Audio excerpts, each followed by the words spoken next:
الحمد لله نحمده ونستعينه ونستغفره ونؤمن به ونتوكل عليه ونعوذ بالله من شرور أنفسنا ومن سيئات أعمالنا من يهده الله فلا مضل له ومن يضلل فلا هادي له ونشهد أن لا إله إلا الله وحده لا شريك له ونشهد أن سيدنا ومولانا محمدا عبده ورسوله أما بعد بسم الله الرحمن الرحيم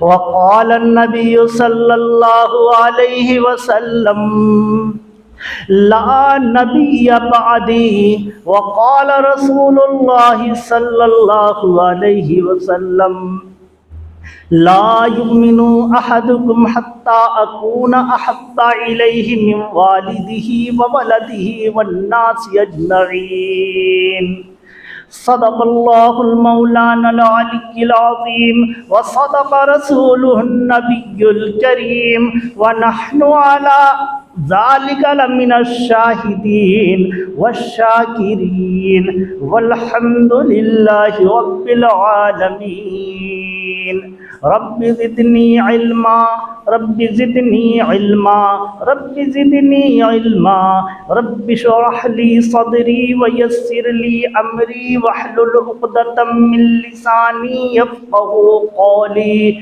اللهم صل على محمد وعلى آل محمد وبارك وسلم في أول كلامنا اللهم صل على محمد وعلى آل محمد وبارك وسلم في أوسط كلامنا اللهم صل على محمد وعلى آل محمد وبارك وسلم في آخر كلامنا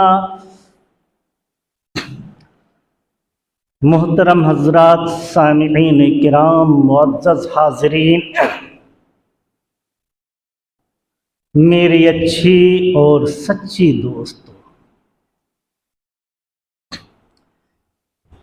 سفر المظفر کا مہینہ ہے اور اس کی 17 تاریخ ہے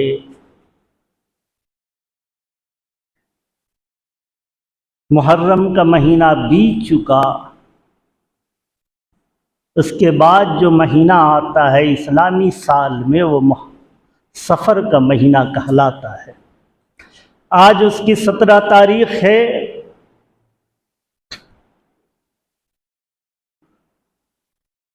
ابھی ہم نے آپ کے سامنے رسول اللہ صلی اللہ علیہ وسلم کی 2 حدیث مبارکہ اور قرآن کریم سے ایک آیت شریفہ تلاوت فرمائی جس کا سیدھا سادہ ترجمہ یہ ہے ما کانا ابو محمد ابا احد من رجالکم ولکن رسول اللہ وخاتم النبیین ما کان محمد ابا احد من رجالکم ولکن رسول اللہ وخاتم النبیین محمد صلی اللہ علیہ وسلم تم مردوں میں سے کسی کے باپ نہیں ہیں محمد صلی اللہ علیہ وسلم اللہ کی رسول ہے قرآن نے فرمایا ما کان محمد ابا احد من رجالکم ولکن رسول اللہ وخاتم النبیین تم مردوں میں سے کسی کے باپ محمد صلی اللہ علیہ وسلم نہیں ہیں بلکہ یہ اللہ کے آخری رسول ہیں خاتم المرسلین ہیں خاتم النبیین ہیں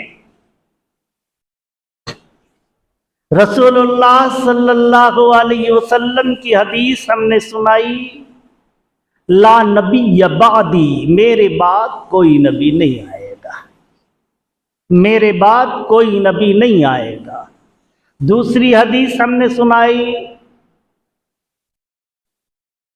لا یؤمن احدکم حتی اکون احب الیہ من والدہ وولدہ والناس اجمعین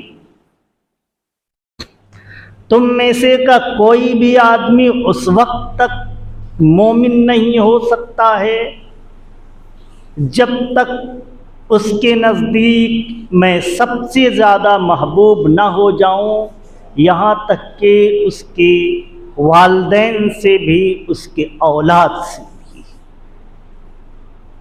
جب تک میں محبوب نہ ہو جاؤں سب سے زیادہ، تب تک وہ مومن نہیں ہو سکتا ہے۔ قرآن کریم کی اس آیت کریمہ کی کچھ تشریح اور رسول اللہ صلی اللہ علیہ وسلم کے فرمان کے مطابق دور حاضرہ کا جائزہ لیجئے۔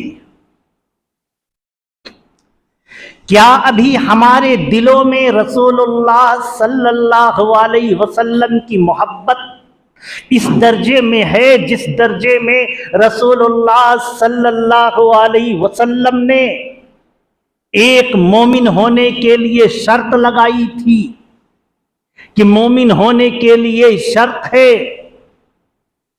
کہ تمہارے باپ سے بھی، تمہارے اولاد سے بھی، ماں سے بھی، یہ دو چیزیں سب سے زیادہ پیاری ہوتی ہیں، والدین اور اولاد۔ اس کی مثال دے کے رسول اللہ صلی اللہ علیہ وسلم نے فرمایا اس سے بھی زیادہ میں پیارا نہ ہو جاؤں تو تم مومن نہیں ہو سکتے ہو۔ ہمارے معاشرے میں آپ دیکھیے کیا آج ہمارے پاس ایسا ایمان ہے؟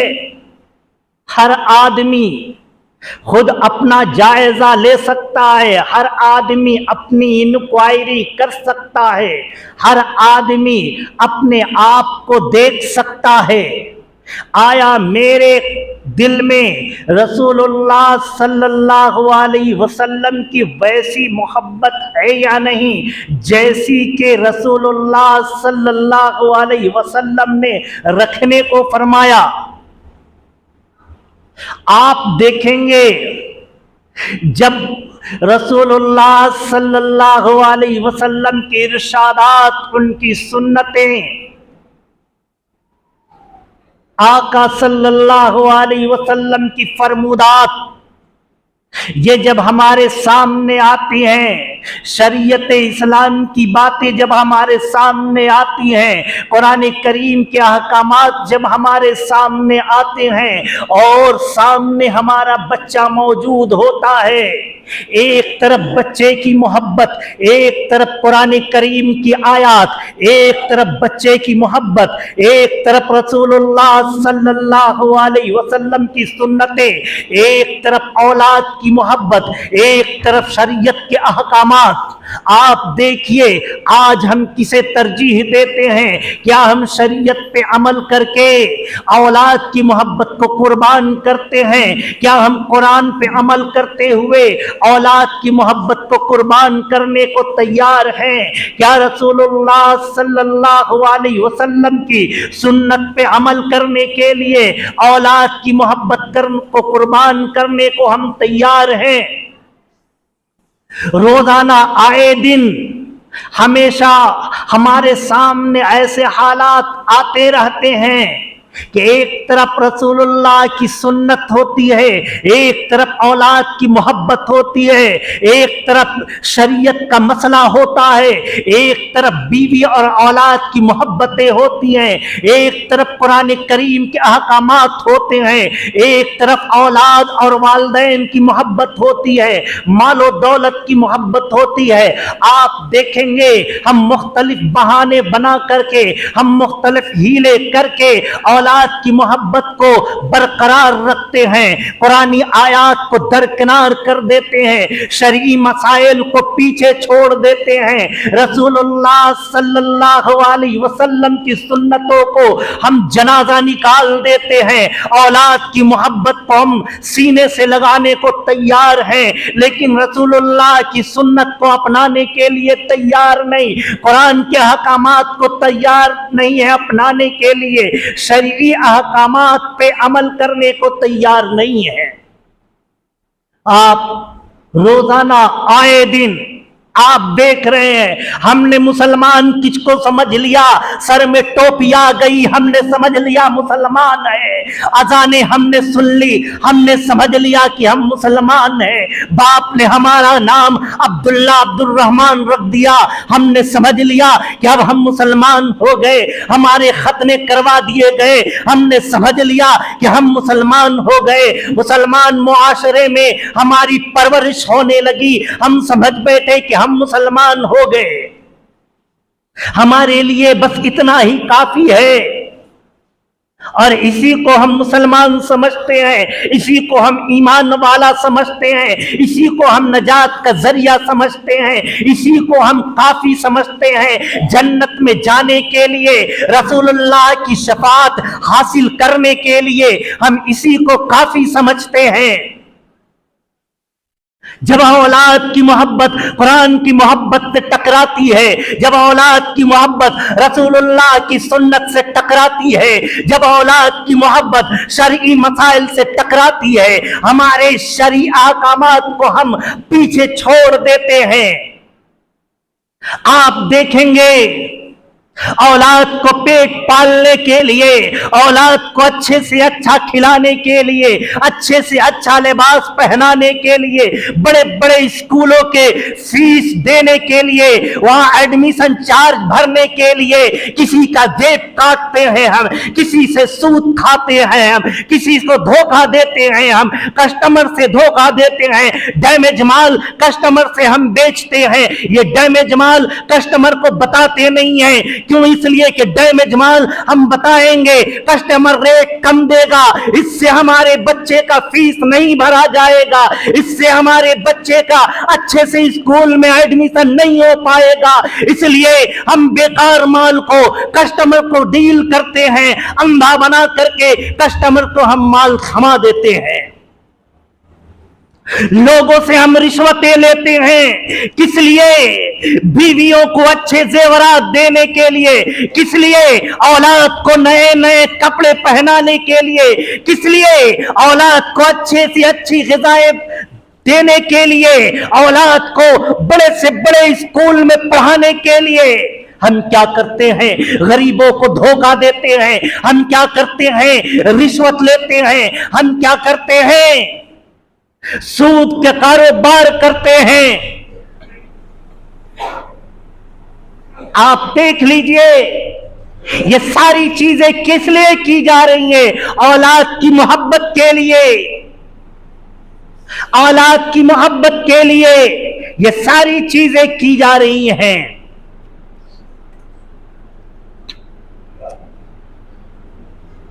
رسول اللہ صلی اللہ علیہ وسلم نے فرمایا لا یؤمن احدکم حتی اکون احب الیہ من والدہ وولدہ والناس اجمعین۔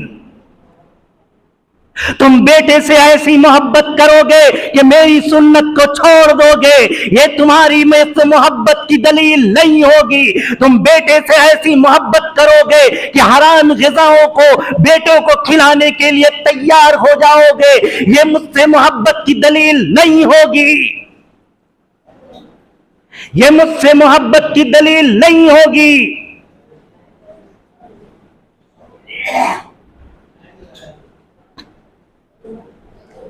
ہم نے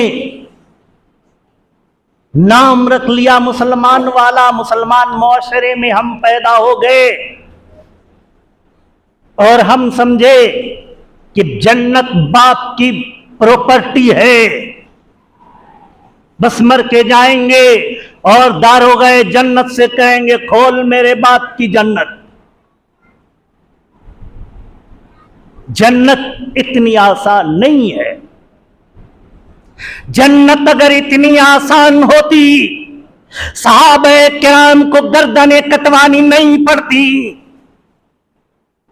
جنت اتنی آسان ہوتی صحابہ کرام کو وطن چھوڑنا نہیں پڑتا، جنت اتنی آسان ہوتی صحابہ کرام کو تیل میں بھوننا پسند نہیں ہوتا، جنت اتنی آسان نہیں ہے۔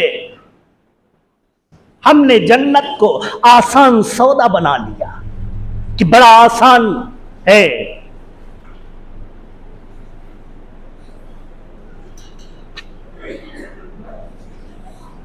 تعلیم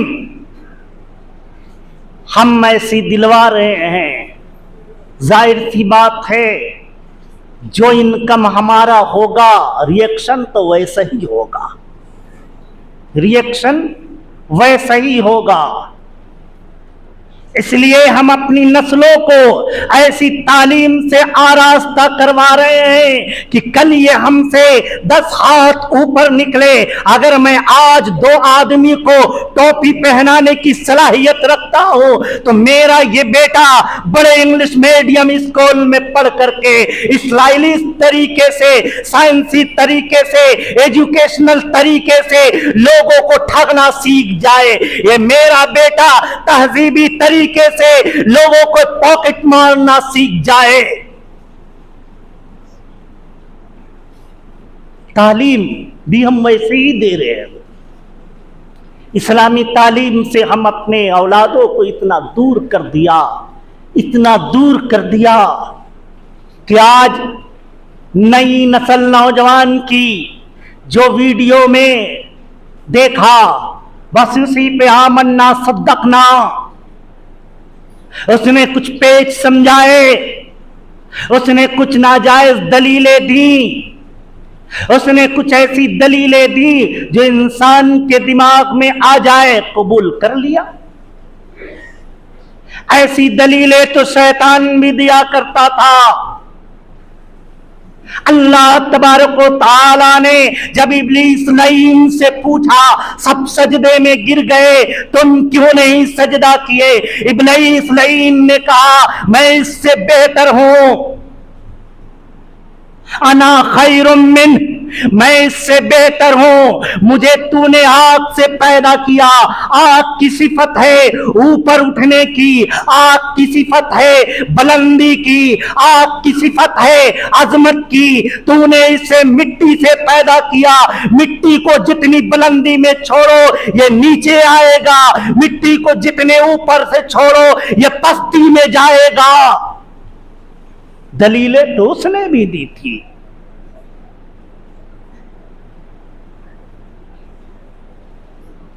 آج ہمارے یہاں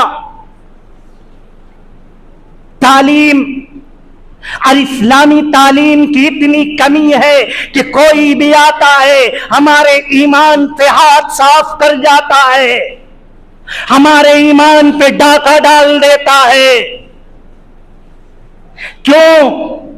اس لیے کہ ہمارے پاس علم دین نہیں، ہمارے پاس علم شریعت نہیں، ہمارے پاس وہ دعائیں نہیں ہیں جو اللہ ہماری دعاؤں کو قبول کرے اور قبول کر کے میرے اولاد کو صالح بنائے، ہمارے اولاد کو نیک بنائے۔ ہماری وہ محنت نہیں ہے کہ اولاد نیک بنے۔ ہم نے کسی طرف سے، کسی سائٹ سے اچھائی نہیں چھوڑی۔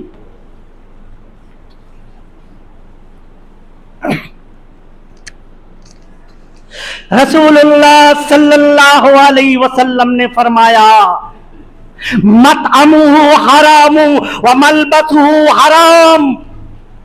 دیکھو، دیکھنے میں تو اسٹینڈرڈ معلوم ہوگا، دیکھنے میں تو تر و تازہ معلوم ہوگا، دیکھنے میں تو صحت مند معلوم ہوگا، دیکھنے میں تو صحت یافتہ معلوم ہوگا، دیکھنے میں تو اسٹینڈرڈ معلوم ہوگا، لیکن اس کا اندرونی بھی ناپاک ہے، اس کا باہری بھی ناپاک ہے، اس کے اندر بھی ناپاک ہے، اس کے باہر بھی ناپاک ہے۔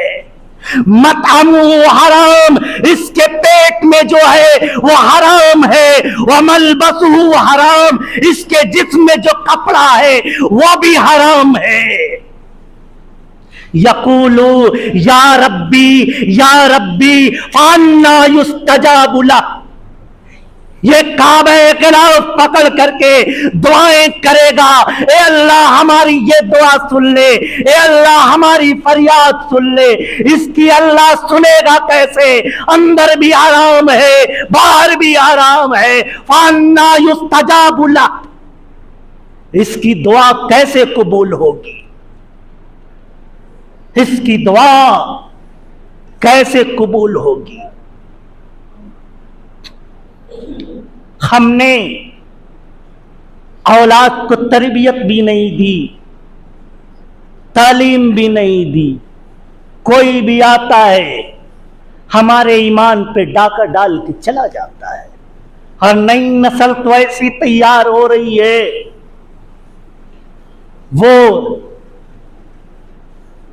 یونیورسٹی واٹس ایپ کو سمجھتی ہے، فیس بک کو یونیورسٹی سمجھتی ہے. اب وہیں سے دین سیکھے گی، وہیں سے دین معلوم کرے گی. پتہ نہیں ہے کیسے کیسے لوگ ایمان پہ ڈاکہ ڈالنے کے لیے آج سوشل میڈیا کے دور میں ایسے ایسے ہتھ کنڈے استعمال کر رہے ہیں. اسلام ہمارے تک کیسے ہی نہیں پہنچا. کتنے لوگوں کی قربانیاں اس میں شامل ہیں، کتنے لوگ کی محنتیں شامل ہیں، تب جا کر کے اسلام ہم تک پہنچا ہے. ہم کیا کیے؟ ہمیں تو بیٹھے بٹھائے اسلام مل گیا. نہ ہماری کوئی محنت ہے، نہ ہماری کوئی قربانی ہے، نہ کوئی جد و جہد ہے. ہم کیسے مسلمان ہیں؟ کیا ہم نے محنت کر کے ایمان کو حاصل کیا؟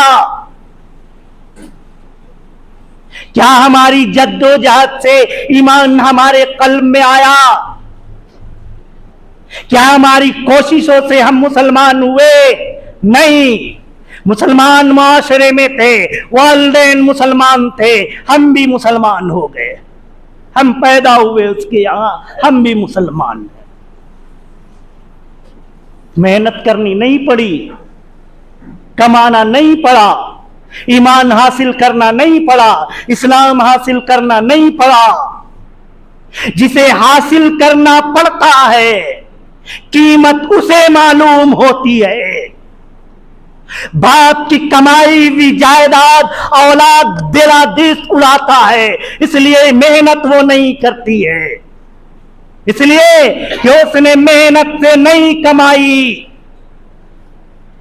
وہ باپ جو رات دن کے محنت سے پسینہ بہا کر کے پائی پائی اکٹھا کر کے جب دولت کماتا ہے اسے دولت کی قیمت معلوم ہوتی ہے. اولاد کو جو وراثت میں ملتی ہے وہ تو محنت کیا نہیں ہے، کیسے آیا مال اسے معلوم نہیں. کتنے دھکے کھانے پڑے، کتنی گالیاں کھانی پڑی، کتنے کے تھپڑ گال میں سہنے پڑے، اسے معلوم نہیں. اسی طریقے سے ہمیں بھی معلوم نہیں، کیونکہ اسلام تو ہم حاصل کیے نہیں، اسلام تو ہمیں گھر بیٹھائے بیٹھائے مل گیا. مسلمان معاشرے میں تھے، والدین مسلمان تھے، ہم بھی مسلمان ہیں، اس لیے اس کی قیمت معلوم نہیں. کوئی بھی ٹھگ آتا ہے اور ڈگڈگی بجاتا ہے، ہمارے ایمان کو اڑا کے لے جاتا ہے. جیسے باپ کے کمائے ہوئے دولت پہ جو لڑکا وراثت میں ملتی ہے، اس کے دوست احباب آتے ہیں، پھسلاتے ہیں اس سے، کبھی ہوٹل بازی، کبھی یہاں خرچ، کبھی وہاں خرچ. باپ کی دولت کو بیٹا ادھر ادھر اڑائے پھرتا ہے. اسی طریقے سے بغیر محنت کے ہم مسلمان بنے، بغیر محنت کے ہمارے پاس اسلام آیا، ہمیں اس کی قیمت معلوم نہیں. کوئی بھی آتا ہے ڈگڈگی بجاتا ہے اور ہمارے اسلام کا سودا کر دیتا ہے، ہم اسلام اس کے ہاتھوں بیچ دیتے ہیں، بیچ دیتے ہیں. اور آپ جانتے ہیں جو بھی چیز قیمتی ہوتی ہے اس کے دشمن بھی زیادہ ہوتے ہیں. جو چیز قیمتی ہوتی ہے اس کے دشمن بھی زیادہ ہوتے ہیں، انہیں ہر دشمن سے بچانا پڑتا ہے۔ اس لیے آپ دیکھیں گے گھروں میں آپ معمولی چیز کی حفاظت تو کرتے ہیں، لیکن کنڈی لگا کر کے آپ کہیں باہر جانا ہوا، آپ کنڈی لگائیں گے، دروازے میں چلے جائیں گے، آپ نے ایک حفاظت کی ہے، دروازے میں کنڈی لگائی ہے، لیکن جب زیورات کی باری آئے گی، جب سونے اور چاندی کی باری آئے گی، پہلے اسے باکس میں لاک کیا جائے گا، پہلے ایک لاک باکس میں ہوگا، اس کے بعد آپ باہر جائیں گے تو دوسرا لاک مکان کے دروازے میں ہوگا۔ کوئی بھی ایسا نہیں کرتا ہے کہ عام طریقے سے جیسے اور چیزیں پڑی ہیں ویسے سونے چاندی کو بھی رکھ کر کے اب دروازہ لگایا اور نکل گیا، کوئی ایسا نہیں کرتا ہے، کیونکہ جانتا ہے یہ قیمتی چیز ہے۔ اس کی حفاظت کے طریقے یہ ہیں کہ دروازہ باہر کا کھلا رہے، لیکن اندر کے لوگوں سے بھی اس کی حفاظت کرنی ہے۔ اس لیے اس گھر میں سارے لوگ اندر کے ہوتے ہیں، باپ بھی اس گھر کا، بیٹا بھی اس گھر کا، بہو بھی اس گھر کی، بیٹی بھی اس گھر کی، سارے لوگ اس گھر کے، لیکن پھر بھی زیورات کو صندوق میں لاک کیے جاتے ہیں، زیورات کو صندوق میں لاک کیے جاتے ہیں، کیونکہ اندر سے بھی خطرہ ہوتا ہے، قیمتی چیز کو اندر سے بھی خطرہ ہوتا ہے، اور اسلام اور ایمان اتنی قیمتی چیز ہے کہ اسے بھی دونوں طریقے سے خطرہ ہے، اسے اندر سے بھی خطرہ ہے، باہر سے بھی خطرہ ہے، اس کے اندر بھی دشمن ہے، اس کے باہر بھی دشمن ہے۔ اسلام کا لبادہ اوڑھ کر کے، اسلام کے لباس پہن کر کے، اسلام کا چولا اوڑھ کر کے ایمان پہ ڈاکہ ڈالنے والے وہ ڈاکو بھی موجود ہے، جو اسلام کے چور ہے، جو شریعت پہ ڈاکہ زنی کرنے والے ہیں، ہمیں ان سے بھی اپنے ایمان کی حفاظت کرتی ہوگی، ہمیں ایسے ڈاکوؤں سے بھی اپنے ایمان کو بچانا ہوگا، ہمیں ایسے چوروں سے بھی اپنے ایمان کو بچانا ہوگا، اور باہر بھی ایسے لوگ ہوں گے جو دشمن ہوں گے، اس سے بھی ہمیں اپنے ایمان کی حفاظت کرنی ہوگی، اس سے بھی اپنے ایمان کی حفاظت کرنی ہوگی۔ اندر چور کون آیا؟ اندر کے چور کون ہیں؟ وہ لوگ ہیں جو قرآن اور حدیث کی نئی نئی تعویلیں پیش کریں۔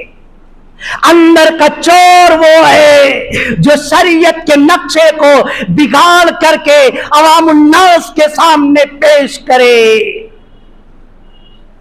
یہ اندر کا چور ہے، اور یہی اندر کا چور بڑا گھاتک ہوتا ہے، بڑا گھاتک ہوتا ہے، اسے ہم اپنا سمجھ لیتے ہیں اور وہ ہمارے ایمان پہ ڈاکہ ڈال کے چلا جاتا ہے۔ گوہر شاہی یوٹیوب میں آپ دیکھیں گے، گوہر شاہی، مرزا انجینئر، یہ سارے اندر کے چور ہیں، اندر کے چور ہیں، جسے اندر کے تو ہم سمجھتے ہیں ویسے اندر کے ہے نہیں، اس نے اپنے اعمال سے، اپنے اقوال سے یہ ثابت کر دیا کہ اب ہم اسلام کے نہیں رہے، اب ہم مسلمانوں کے نہیں رہے۔ اندر کے چور سب سے پہلے اسلام میں شیعہ پیدا ہوا، جتنے طبقے، جتنے فرقے باطلا، جتنی گروہیں جو اسلام کو نقصان پہنچانے والی ہے، وہ اسی کے لرجر ہیں، یہیں سے نکلتی ہیں، یہیں سے نکلتی ہیں، یہ اندر کے چور ہیں، یہیں سے نکلتی ہیں۔ اور اس نے ایک شوشہ چھوڑ دیا، اور یہ شوشہ جس کے بھی مائنڈ میں جائے گا وہ گمراہی کے دہلیز پہ اس کا قدم پڑ گیا، اب وہ گمراہی کے کس سٹیج میں پہنچے گا اس کی کوئی گارنٹی نہیں ہے۔ وہ کیا ہے؟ کھلا سانڑ، جسے ہم عام زبانوں میں آپ کہیں گے کھلا سانڑ۔ اگر گائے کو، جانور کو، اپنے جانور کو آپ باندھ کے رکھیں گے تو آپ کا دانہ کھائے گا، حلال کھانا کھائے گا، لیکن اگر آپ نے اس کے گلے سے رسی ہٹا دی، اب وہ آپ کا دانہ پہ صبر نہیں کرے گا، اب وہ جہاں تہاں منہ مارے گا، اب وہ جہاں تہاں منہ مارے گا۔ یعنی آزادی، ہمیں کسی فقہ کی ضرورت نہیں، کسی امام کی ضرورت نہیں، کسی کی تقلید کی ضرورت نہیں۔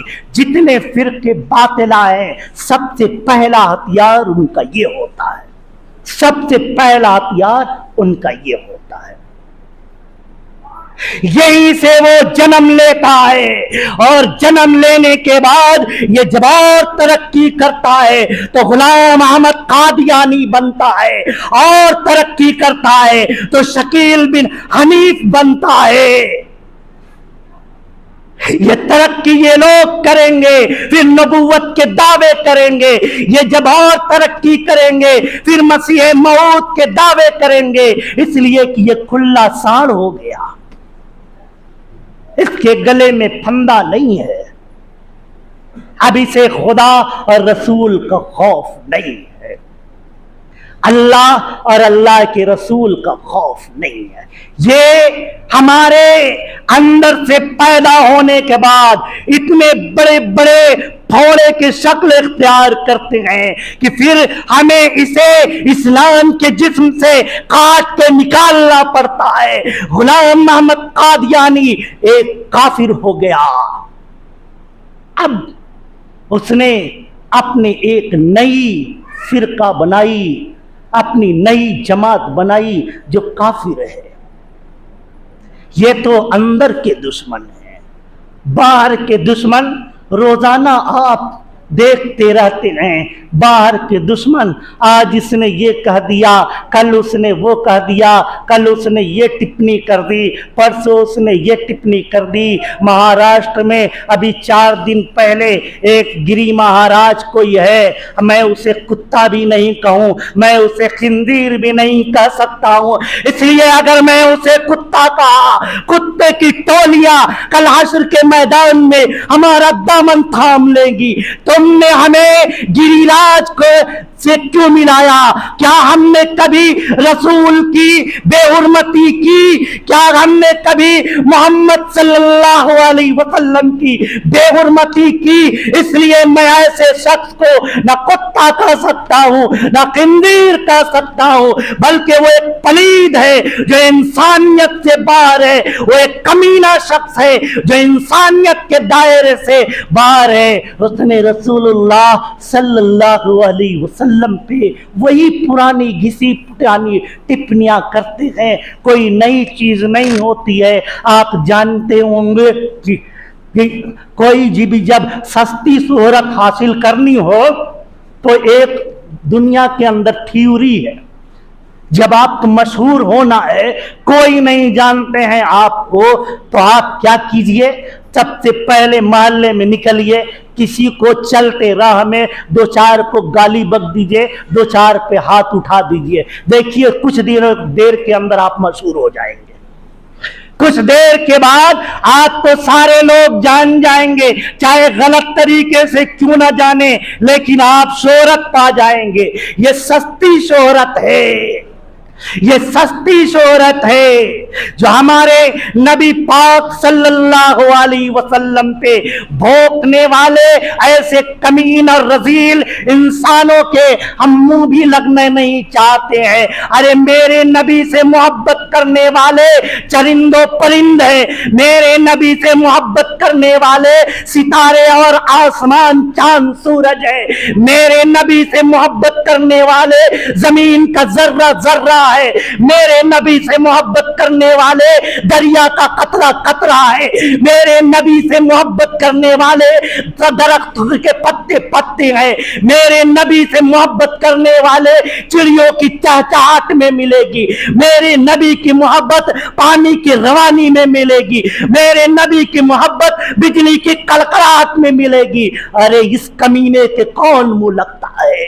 رسول اللہ صلی اللہ علیہ وسلم ایک مرتبہ ناشتے کے لیے بیٹھے ہوئے تھے، روٹی پاس میں تھی، سالن ترکاری نہیں تھا، کچھ نہیں تھا، ایک شہد کی مکھی آتی ہے، رسول اللہ صلی اللہ علیہ وسلم کے کان میں کچھ بھنبھناتی ہے، آقا صلی اللہ علیہ وسلم اس شہد کی مکھی سے بات کرتے ہیں، وہ شہد کی مکھی کہتی ہے یا رسول اللہ صلی اللہ علیہ وسلم اگر آپ میری شہد کو نوش نہیں کریں گے تو میری قسمت کو بلندی کیسے ملے گی؟ رسول اللہ صلی اللہ علیہ وسلم نے صحابہ کرام سے شہد منگوایا اور شہد سے روٹی تناول فرمایا، تناول فرما لینے کے بعد رسول اللہ صلی اللہ علیہ وسلم نے اس شہد کی مکھی سے پوچھا کہ بتاؤ تم شہد کیسے نکالتی ہو؟ اس شہد کی مکھی نے بتایا یا رسول اللہ صلی اللہ علیہ وسلم ہم باغ بغیچے جاتے ہیں، پھولوں کے باغات میں جاتے ہیں، وہاں طرح طرح کے پھول ملتے ہیں، طرح طرح کے پھل ملتے ہیں، ہم وہاں سے عرق لیتے ہیں، اس میں سے کچھ مٹھاس والا بھی عرق ہوتا ہے، کچھ ترش والا بھی عرق ہوتا ہے، ہم سارے جا کر کے ان عروق کو، ان عرق کو اپنے چھتے میں نکال دیتے ہیں، اس میں کچھ میٹھا عرق بھی ہوتا ہے، اس میں کچھ کھٹا عرق بھی ہوتا ہے، کچھ ترش عرق بھی ہوتا ہے، آخر میں یاسوب جو ہماری سردار ہوتی ہے وہ آتی ہے اور اس شہر کے ذخیرے میں آپ پہ درود بھیجتی ہے، اللہ اس درود کے برکت سے اس ترش شہد کو بھی میٹھا کر دیتا ہے۔ ہمارے نبی کی تو وہ شان ہے۔ یہ ایسے کتنے آئے اور چلے گئے، یہ اپنی قسمت کو پھوڑ رہے ہیں، یہ اپنی تقدیر کو پھوڑ رہے ہیں، یہ اپنے عاقبت کو برباد کر رہے ہیں۔ بھلا سورج پہ تھوکنے سے کیا سورج ماند پڑ جائے گا؟ کوئی بھی آدمی سورج پہ اوپر اٹھا کر کے تھوکے، اس کا تھوک اسی پہ گرے گا۔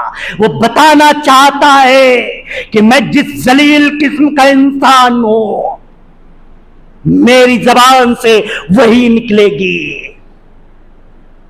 مقولہ بھی عربی کا مشہور ہے، وہ چیز برتن سے نکلتی ہے جو برتن کے اندر ہوگی۔